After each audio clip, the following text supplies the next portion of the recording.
I think that few people think of Brandenburg or Prussia, wow, as watery worlds. Frederick the Great is famous. The lights are going out all over Europe.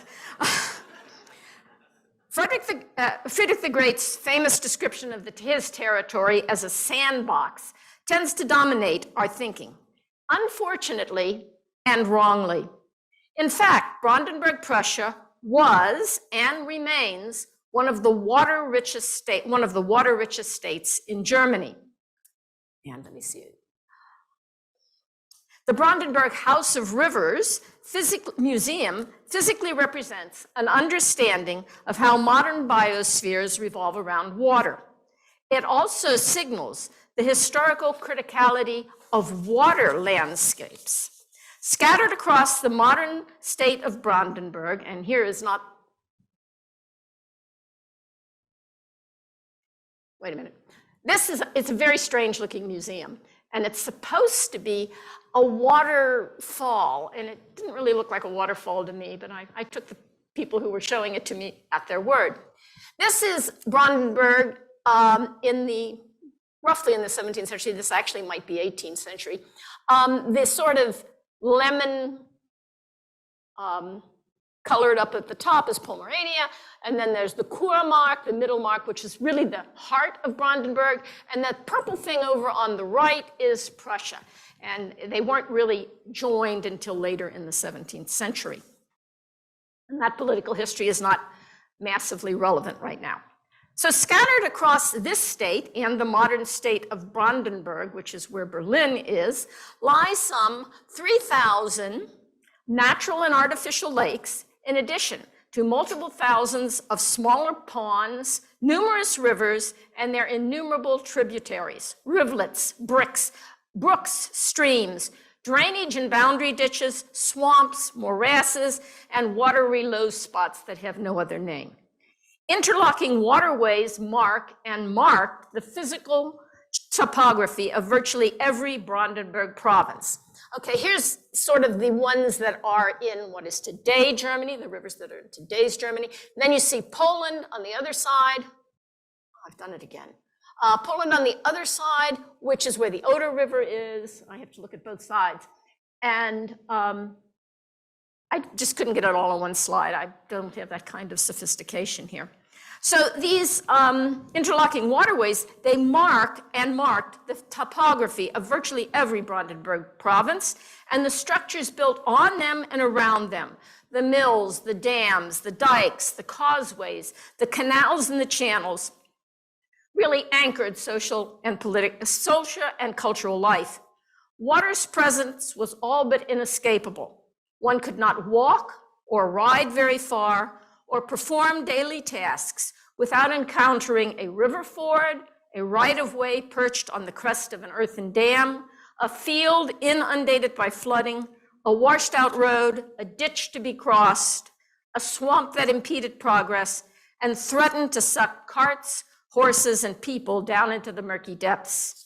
Waters and rivers especially formed sites of memory for everyone, and even the soberly meticulous statisticians and topographers of the mid to late 19th century identified areas in Braunschweig, in Brandenburg, Prussia, by the rivers that ran through or alongside them. They described the historical province of Uckermark in the east, northeast of Brandenburg, rather poetically as a land of lakes and rivers. Okay. Went far too far. This is a picture of the Elbe River, probably not one that anybody here is so familiar with, but this is what the Elbe looked like before it was canalized and before it had levees built on the side of it and before it was dredged in many places. So this is a sort of an older picture of the Elbe River. And you can see the banks that kind of come into the Elbe River, which is a little bit more like its natural, quote unquote, natural appearance. This is a forest lake in Brandenburg. If any of you are fond of Theodor Fontana's stories, a lot of them are set on lakes, like the famous one, Der Stechlin. And then that's the Spreewald again. And you can see the punt in the middle. And that punt is, of course, a modern one, or a modern one that is a replica of an older one. But they were used for all sorts of transportation in the Spreewald because there weren't any roads. There were only crossings, causeways, and these rivers. Okay. The Oder River, as it flowed through its many little arms across the landscape, formed the huge Oder Marsh. Before the Oder Marsh was drained and the river rectified, that's the 18th century word, in the 18th century, it was often designated unproductive wasteland. Yet such areas were veritable paradises for flora and fauna. Simple earthen dams, like this one with a dam breach. All of these are modern pictures, of course, they're not. Unfortunately, I don't have any photographs from the 17th century, so we have to sort of use these. But these things still exist, and this is actually one that is in the Spreewald. So these simple earthen dams marked out arable fields from errant waters, a sheltered area of arable fields from errant waters in the somewhat misnamed Spree Forest, Spreewald. That's today a major wetland preserve and a tourist attraction. Despite the ways in which such waterways greatly determined many aspects of early modern life, historians have not been all that quick to study the history of waters or landscape history more generally, although environmental history is, of course, a booming field. A recent survey of environmental history noted, for instance, that in studying wars, scholars have talked a lot about causes, origins, courses, and resolutions. But nature and landscape are mostly only mentioned tangentially, and then in most cases merely as the stage upon which military maneuvers unfolded. Equally important, landscape historians and archaeologists remind us, major transformations are especially visible in times of transition, during sociocultural and political changes, including the disruptive times of war and also its aftermath. Despite this realization, landscapes, including waterscapes, have not formed one of the classic themes of historical writing. It is true, however, that in recent decades, historians have done a great deal to illuminate the environmental or landscape history of the modern world. On one hand, those who study the environment have often pitched their tents in the field of longue durée, in the field of extended longitudinal history.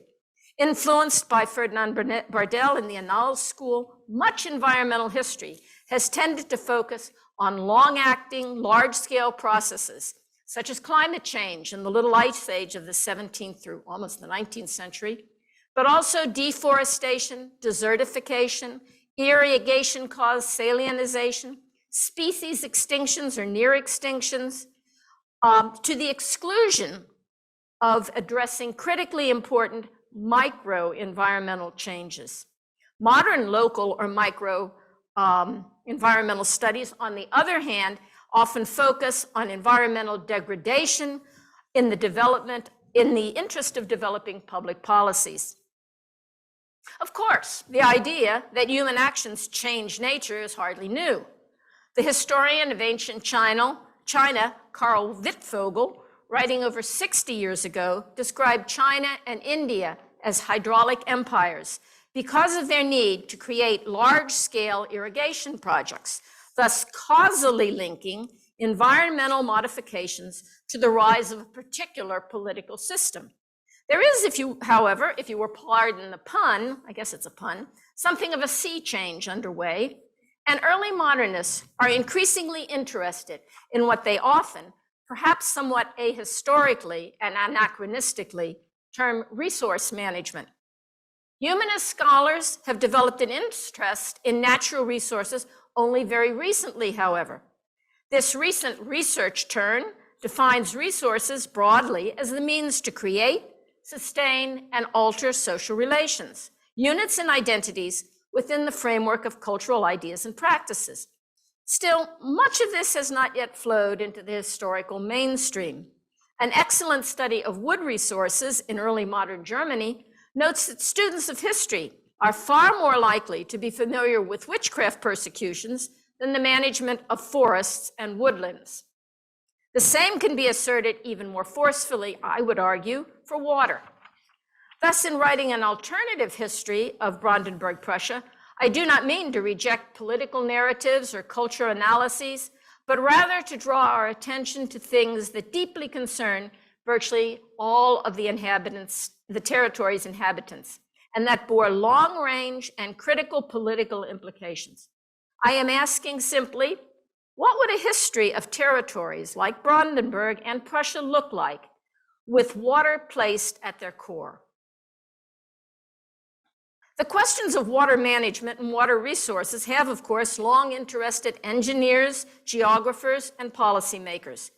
Yet in this still adolescent century, a new discourse is emerging carried by the humanities, known as the hydro-humanities, that focuses on social, political, and cultural changes wrought by water. Rather obviously, bodies of water shaped and defined territories, divided them into districts and provinces, and demarcated property boundaries.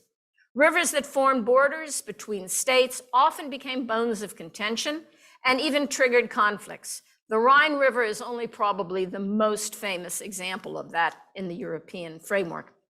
Rivers that capriciously changed course were viewed as tricksters or endowed with almost human malevolence. Their apparent stability was only that, apparent and fleeting.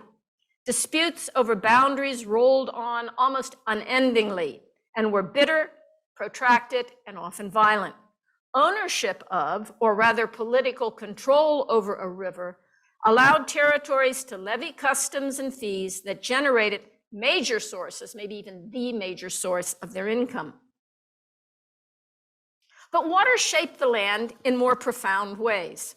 An excellent example of such water-determined structural foundations were the little lands, the Ländchen of Brandenburg. And here's some, on this map, you can see that the rivers are blue, of course, and the kind of, they're perched on a sandy plateau. And so there's one up there, the Ländchen Rhenau, and then there's the Ländchen Friesack, and then over on the right is Berlin, and then there's Glien on the other side. And so what this is a big marsh and sandy plateaus upon which these little territories and a village or a city are perched. To cross from one to the other, or to cross the whole expanse, you had to use a causeway. There are no really effective roads, and there were parts that only could be crossed in punts. So this is a marshland. This is one of the most famous ones in Brandenburg. It's by no means the only one. There's a lot of these marshy areas like this. So these boggy lowlands lacked a natural waterway. They're not really affected by the rivers, but they have low spots and rainwater gathers in them, and then sometimes the rivers flood. But it's not a constant stream through the area like it is with the Oderbruch. Now, of course, also you'll see here things like the Elbe-Havel Canal. That's newer. But you still get some idea of the Havelland Niederungen, the Havelland lowland up here on the upper right. So it's a kind of an interesting area that's very watery, but it's not the only one. The Oder River, however, coursed through a much larger area, and it became what was known as the Oderbruch, or the Oder Marsh. And this is what it looked like, where you have, basically marshy islands or islands of weeds in the river itself. The extensive construction of a system of canals and drainage in the 18th century, not the 17th century, but the 18th century, improved, that's in quotation marks on my piece of paper here, these areas and turned them into lush grasslands and arable fields. Yet it would be wrong to characterize the marshes as wastelands, that is, as virtually unpopulated areas or homes of impoverished and disease-ridden inhabitants. Such negative judgments first formed in the late 17th and 18th centuries, have persisted well into the 20th century. In fact, these marshes supported a thriving, if not a large, population, and their watery character shaped their social, cultural, political, and economic lives. With his deep appreciation for landscape and traditions, the great 19th century German novelist, Theodor Fontana, I've mentioned him twice, he's one of my favorite novelists. Fontana described these little lands as centers of culture even before they were drained. The little lands play an important role in this story. Their waterscapes formed part of what Fontana called the unknown and forgotten histories of Brandenburg, and what I have termed its alternative history. Here I do not wish to review this process of amelioration and improvement that David Blackburn so brilliantly analyzed in his book, The Conquest of Nature. Rather, I wish to explore the ways in which people lived with the waters of Brandenburg during what might be called the pre-conquest era.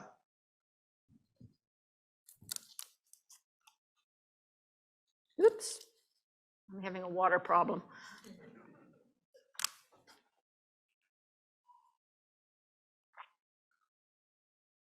Medieval and early modern attempts to control errant waters, to utilize water better, or to protect land and people from water's damages are perhaps best known from the Dutch story of winning land from the North Sea, that great land reclamation project that lasted from the 11th through the 14th century and successfully created the great green heart of the Netherlands. Creation was one thing, the preservation was quite another. And that's what windmills were used for first, to pump water out of the land. And regional water boards developed to facilitate both. They also functioned as a type of quasi-political organization, and in light of their experiences, we should think about how resource management influenced, shaped, or even created political structures, and not only the other way around. Dike and water boards and similar organizations also existed in Brandenburg, although they were far less rigorously structured. Even while they lacked a formal political character, they certainly functioned in a similar manner to the Dutch water boards, and all were deeply implanted in village and local politics. It was the responsibility of those who lived along the dikes and the levees to participate in their maintenance, a participation largely enforced by villages or by the provincial estates. The repair, and here's a modern monument to the happy dike workers. These guys hated this. They absolutely despised doing it, even though they lived along the dikes and it's necessary to protect the land. So, this gives you an idea of a very happy cooperative group. They weren't neither happy nor cooperative, most of the time anyway. The repair of dikes and dams formed, however, only one element in a far more elaborate and extensive water system. In speaking of a political economy of water, one must recognize the criticality of what I call little politics as equally important as large-scale initiatives guided by the visible hand of the state. For Brandenburg, Prussia, systems for control and management of water developed in the Middle Ages and persisted in these traditional forms throughout the 16th and into the 17th century or even later. Most, if not all of these, were local in origin and range of action. Of course, larger water-related initiatives, such as the construction of canals and dams, were often planned and executed by greater political entities even before 1600. In the middle of the 16th century, the Holy Roman Emperor Ferdinand I and the Braunschweig Elector Johann Sigismund joined in proposing a canal to link the Oder River with the Spree. Lack of funds, this is the eternal story. Lack of funds frustrated the completion of the project. During the 30 Years' War, when the Swedes threatened to blockade the Oder, thereby denying access to Brandenburg, the canal project was again taken into hand. The 24-kilometer-long Friedrich Wilhelm Canal soon became the wonder of all Europe when it was completed in 1668. And here's a early 19th century drawing of this canal, which goes from the Oder to the Spree River. And all those little things there are markers. They're not locks. There's too many of them. But this is the very famous canal. And this is one of the locks. And this lock is kind of like what it was in the 17th century, not necessarily exactly like it was, but it's made of wood, except this one already has a stone side. And after they built them out of wood, the wood rotted, and they replaced many of them with stone, and then they used wood, as the locks. And then finally, this is what it looks like today. This is where they have bicycle paths now. That's where all the old waterways that are no longer navigable or no longer profitably navigable become bike paths in Germany and in France too. The very famous Canal du Midi in France, a modern picture of it, was only completed a decade later and was not navigable until 1681. The construction of large-scale projects, and even more importantly, their maintenance, however, required the cooperation of locals, cooperation that was not always, hardly ever, forthcoming, and which repeatedly gave rise to disputes over the allotment of responsibilities and costs. But not only rulers were involved in creating water-related projects. Everything connected with water gave rise to human intervention from the greats and not so greats of society. Individuals and groups, lords and commoners alike, managed, used, and misused the waters of Brandenburg Prussia. The many tasks involved in preserving waterways and their parahydraulic structures, that's a fancy word for dikes, mills, locks, causeways, and anything that is around and on water or is used to control water, form constant concerns of urban and especially rural life. Some projects required major excavations like the canals, and even the rerouting of rivers and streams, and the effect on land and landscape was correspondingly enormous, even in the Middle Ages. For example, in the 13th century, the monks of the Cistercian cloister Korin had begun to restructure nearby lakes. A natural channel running from the Koriner Lake supplied water to the monastery. Even at the abbey's founding in 1258, however, the water proved insufficient. And to rectify the problem, the monks dug, hand dug of course, a 5-kilometer-long channel to obtain a more reliable and abundant source of water. This channel allowed for the drainage and subsequent cultivation of the surrounding moor. And this is the abbey plus its lake. This lake is much bigger, became progressively larger over centuries. Then when the water level in the largest lake in the area, a lake called the Parsteiner Lake, began to rise rapidly in the 16th and 17th centuries, the monks went to work again, fearing that their newly won land was going to be flooded, and diverted the excess water by cutting an outlet running from the lake to a nearby river. They then filled in the river's southern arm, because it had two or three arms actually, and thus altered the entire fluvial landscape for future centuries. And you can see this is the best picture I got of the lake, but the original lake that they had drawn water from was farther away. By the beginning of the 17th century, therefore, many ways existed to tame the waters of Brandenburg. Some were large scale, like this one, or that of the canal builders, while others involved lesser but nonetheless important activities, such as the upkeep and timely repair of dams and causeways.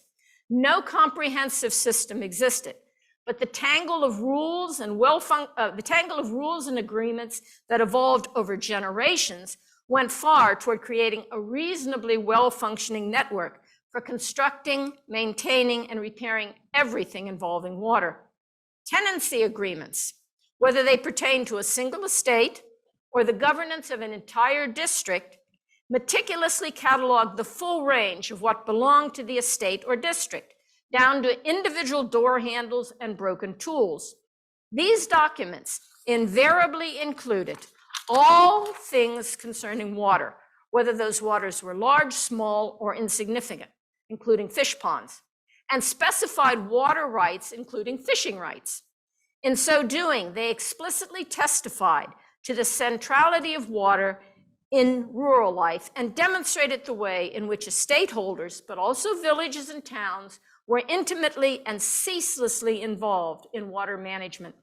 An example, an agreement concluded by the noble von Salden family and the electoral government in 1616 made the Saldens responsible for maintaining and repairing the bridge and causeway that allowed passage through the Havelland Marsh, the first picture I showed you with the Little Lands, and linked the Little Lands with the rest of Brandenburg. The cooperation between parties that was envisioned, not surprisingly, was not forthcoming. Instead, an ongoing bitter quarrel arose among all the parties, each claiming that the other had failed to fulfill the bargain struck. And this went on for about 100 years in one form or another. These persistent squabbles may seem pinpricks in history, but they continued to simmer for years. They boiled over in the 1650s in the wake of the 30 Years' War, and more violently again in the mid-1670s. These three dates, that one, 1660, 1616, the mid-1650s and 1675 are significant. 1616 represented the last years of working arrangements. 2 years later, the 30 Years' War broke out, and by the 1620s, Brandenburg was deeply embroiled in one of the most destructive wars in European history. Over the course of the next 3 decades, the territory suffered repeated occupations and financial exactions that were nowhere more serious than among the Little Lands. The arrangements so laboriously hammered out with the several interested parties before 1620 dissolved during the continued chaos of war. As these personal and political arrangements unraveled, as administrative officials fled or died, as the documents disappeared or went up in smoke, so too did the physical substance of dams, bridges, and causeways disappear. Like so much that happened in these war-torn years, a perfect storm of dangerous circumstances blew up. It did little good, for example, to restore bridge supports if waters raged unchecked. Thus, the 1650s seethed with quarrels and even violence. Newly drafted agreements came and went seeking a return to the status quo ante. But Swedish invasion in 1675 again threw everything into confusion. Finally, in 1689, a new ordinance made all the inhabitants of Bellin, without exception, responsible for upkeep. This solution, however, only triggered greater troubles. Most villages and villagers protested their allotments, complaining that the years of maladministration had blurred boundaries, and furthermore, the exact extent of the causeway that bridged the marsh and its division into workable sections was really very unclear. They had no idea who was supposed to do what. This is a typical causeway. This is not the causeway that bridged the whole marsh of the Little Lands. This is a much more primitive one. But these kinds of, this one's actually from Ireland, sorry, also no good pictures from the 17th century in Germany. But this is the kind, it's stones and it's got, a gravel or grassy path over it. And this is how you crossed over. And they broke down after a while and they had to be repaired. But not everybody was happy to be involved in doing the work to repair them. Who would supply the stones? Who would bring the dirt necessary? It was a real mess, and it was very easy to escape your obligations. The Führer never quite disappeared, yet these methods, imperfect though they so obviously were, persisted until the 19th century, when a more comprehensive agency in Prussia assumed control of all the waters in the state. These loosely organized and scattered methods of managing and utilizing the waters of Brandenburg never worked smoothly. Disputes over who was responsible for what, and more important, who would pay, led to chronic neglect of critical repairs. Add to this the wanton destruction of structures, not only by enemy and friendly troops during the wars, but also by local inhabitants who repurposed wood from bridges and stone from bridges and stone from causeways to build or repair houses and farm buildings. And I can only think of the disappearance of catalytic converters from under automobiles today. It seems a very similar kind of thing. These problems were rampant, and some became the stuff of legends and frequently triggered violence among neighbors and neighboring jurisdictions. Villagers and individuals proved perfectly capable of diverting streams and even the channels of larger rivers to suit their own needs, to expand their holdings by shifting boundary markers or to augment their incomes. Millers fought constantly to obtain sufficient water to turn their wheels, while their neighbors complained about the siphoning of water from streams, thus killing the fish, or alternately, the flooding of meadows and fields as millers dammed waters. Fisher folk, too, disrupted the flow of water when they built weirs and fish traps, in streams and rivers. And here is a very old-fashioned fishing weir. You know, the fish get caught in there, but they were much more elaborate on some of the larger rivers, and they caused the water level to fluctuate, which really pissed a lot of people off if they were either above, where they ended up with too much water, or below, where they didn't have enough water. Natural disasters such as floods or hailstorms, but also human-caused ones such as wars, could throw even the best arrangements in total disarray. The wars of the mid to late 17th century, we always talk about the 30 Years' War. We kind of forget there's a whole series of wars that come right after the 30 Years' War. There's the Second Northern War in the 1650s, and then there's a Swedish Brandenburg War in the 1670s. And then there was the Dusseldorf Cow War, but that's just a little thing. And then there's the Great Northern War. So there's a whole series of wars that, continually rock the entire area. And actually, some of them were almost as severe in their destruction of certain particular areas as was the 30 Years' War. These wars did much to upset or even destroy water systems and structures that existed since the later Middle Ages. The physical damage military operations could be immense, but so too were the effect of years of neglect that left large parts of the Great Elbe Dike in a precarious condition, with breakthroughs threatening much valuable agricultural land. Sources on the damages the wars caused convey rich, if often horrifying, information about the complex environmental, infrastructural, and ecological troubles that affected the waters of Brandenburg, Prussia, and whose resolution presented thorny problems. There were, for example, dead animals, mostly horses, clogging and polluting canals, mill streams, and locks. Fords, dams, and crossings had been demolished. Drainage ditches had silted up, and the clearing of forests for fortresses and for fuel resulted in erosions and frightening mudslides. Moreover, by the end of the 30 Years' War, Brandenburg had suffered a population decline of perhaps as high as 50%. Not all due to death, sometimes due to people just simply moving away and not returning. It resulted in a substantial shortage of agricultural labor. Agricultural production had virtually ceased during stages of the war. The lack of labor also frustrated the work of rebuilding critical hydraulic and parahydraulic infrastructures, and all sorts of other secular and sacred structures. Effects at restoration and innovation frequently built on pre-war precedents and methods, but just as often new initiatives that changed many parts of the territory's landscape, including its waterscape, were initiated. If it is too simple to divide the flow of history into periods of war and peace, it is equally simplistic to see destruction and recovery as two very different processes, or as chronologically separate.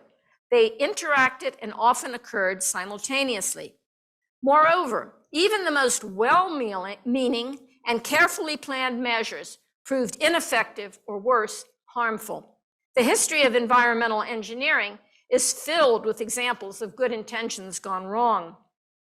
Drainage to create more productive landscapes, as I showed you with the Oder Marsh, formed the principal goal of amelioration projects. Such endeavors began in the late 17th century, but gathered steam in the 18th and particularly in the 19th century.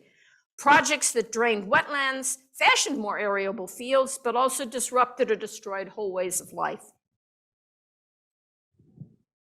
The draining of the Oder Marsh was in the 19th century considered almost universally as the beneficial taming of a barbaric and unruly nature.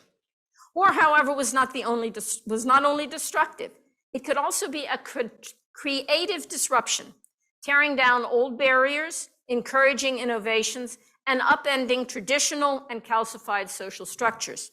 It could open up opportunities for people once closed out of positions of authority, migrants, second or third sons, and even women.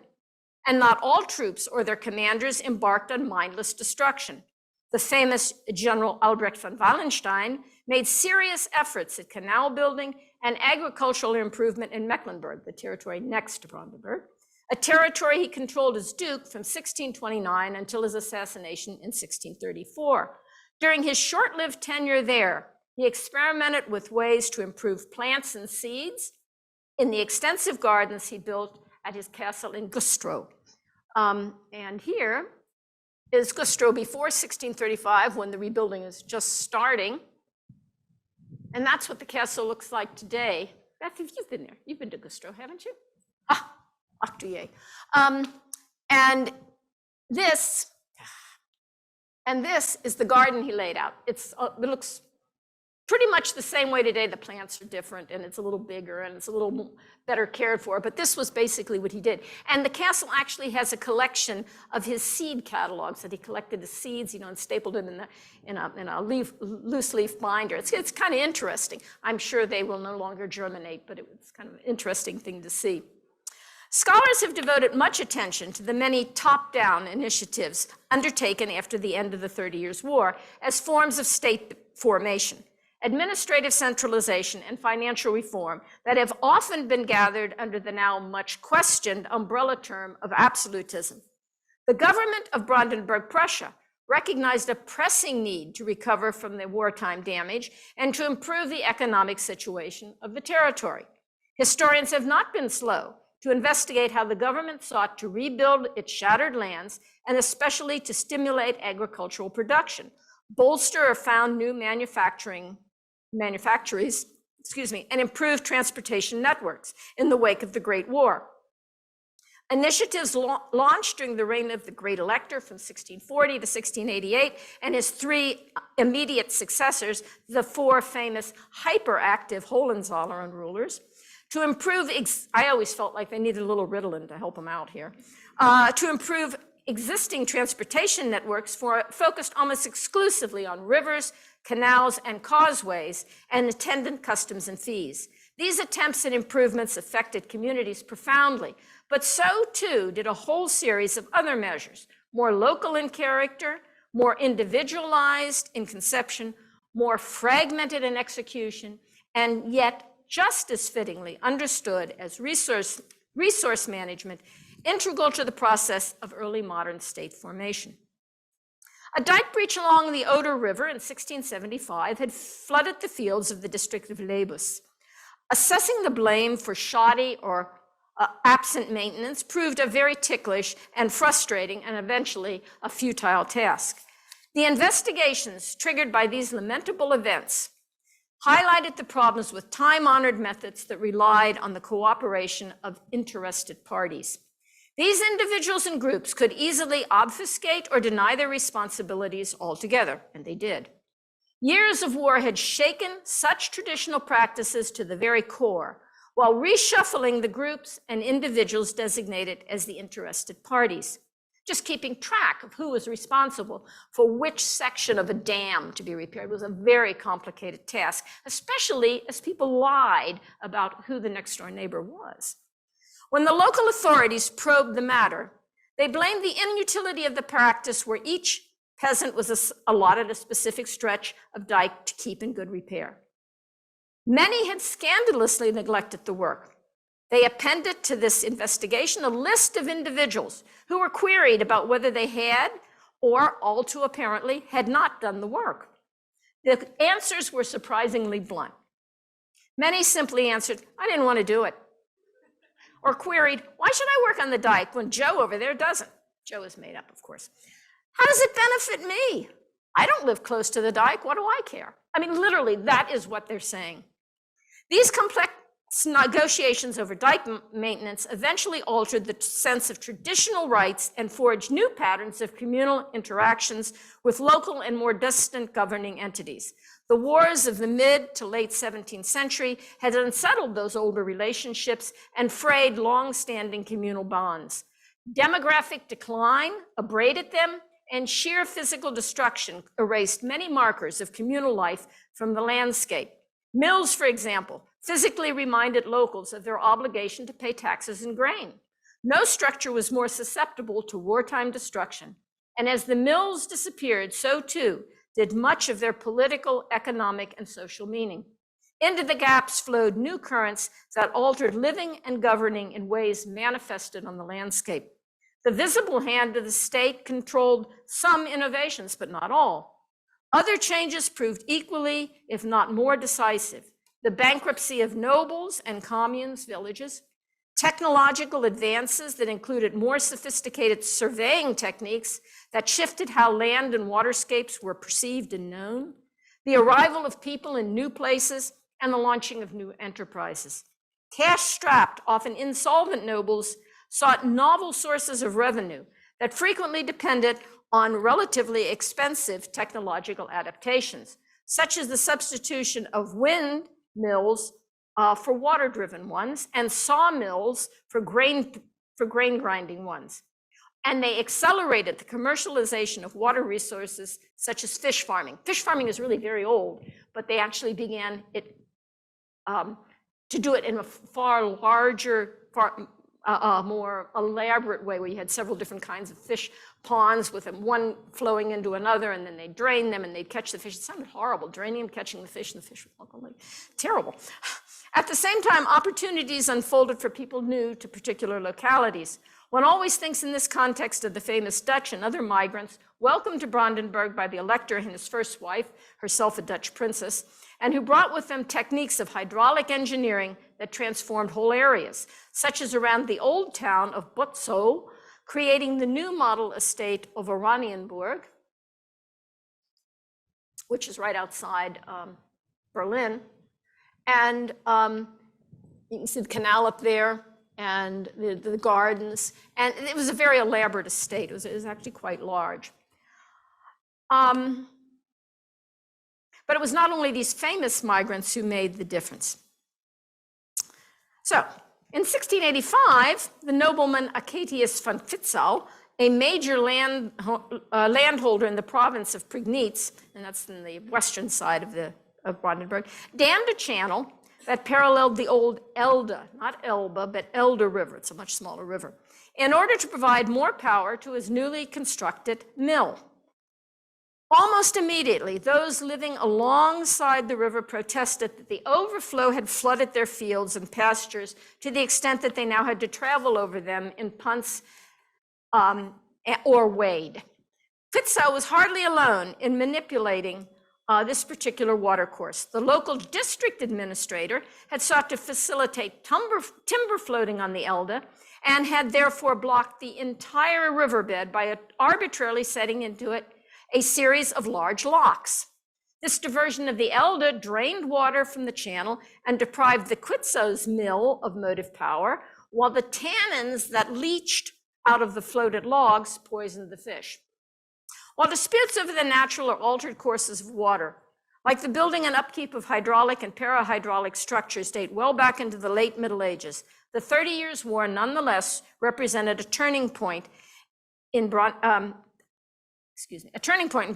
Prussia, that affected research management directly, but which also changed the contours of the land and the look of the landscape, as well as reshaping the lives and livelihoods of those who lived on them.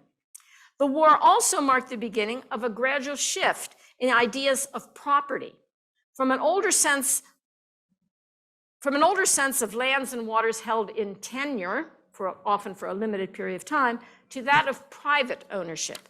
This represented a significant change, one that Acatius von Fitzau implicitly articulated in inserting his rights to modify the channel in 1685. It's my river, I get to do with it what I want. A concatenation of destruction, neglect, demographic decline, economic malaise, and from 1648 through the 1720s, The continued demands of the warfare that raked all northern Germany and northern Europe made the territory that emerged by the 1720s significantly different in its social, political, and economic structures from that existing in 1618 or even 1648.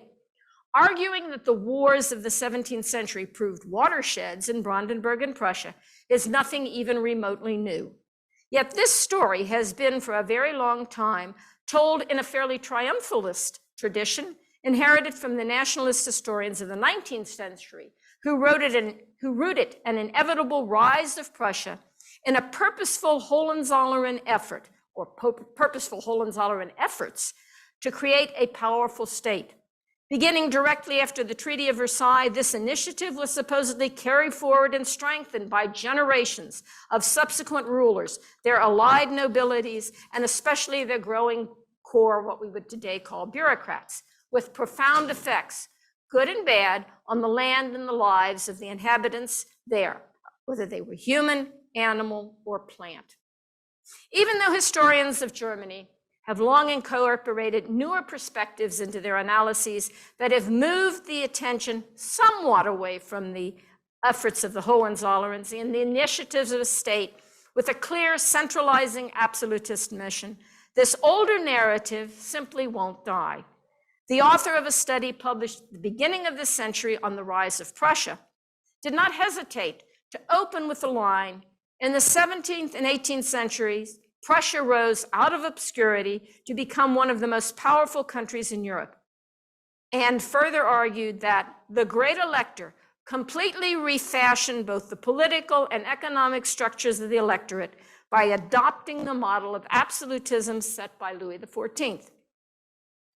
Certainly, the Hohenzollerns and their administrators had a significant impact on the shape of Brandenburg Prussia as it emerged in the second half of the 17th century.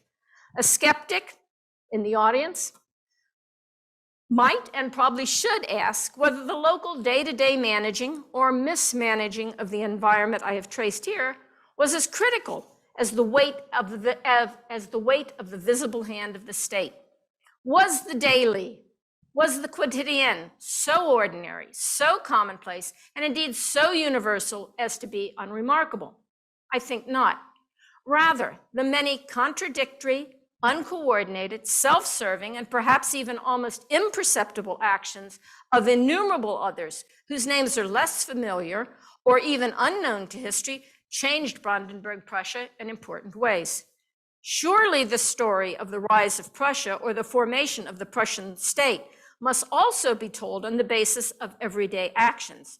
Here, those originating with the many people who lived on and with the waters of Brandenburg. Thus, when we consider the history of early modern Europe, and not only Brandenburg Prussia, let us think rather more about landscape. What happened to my picture? Let us think rather more about landscapes like this one. It's Potsdam early, and you can see Potsdam, if you know Potsdam, Potsdam is still surrounded by water. It's really very beautiful, but this is even waterier, if that's a word. Let us think more about these landscapes and perhaps less about rulers. It's gone the wrong way. Okay, about rulers like Frederick or about battles like the Battle of Fehrbellin. Let's think about that. Thank you very much.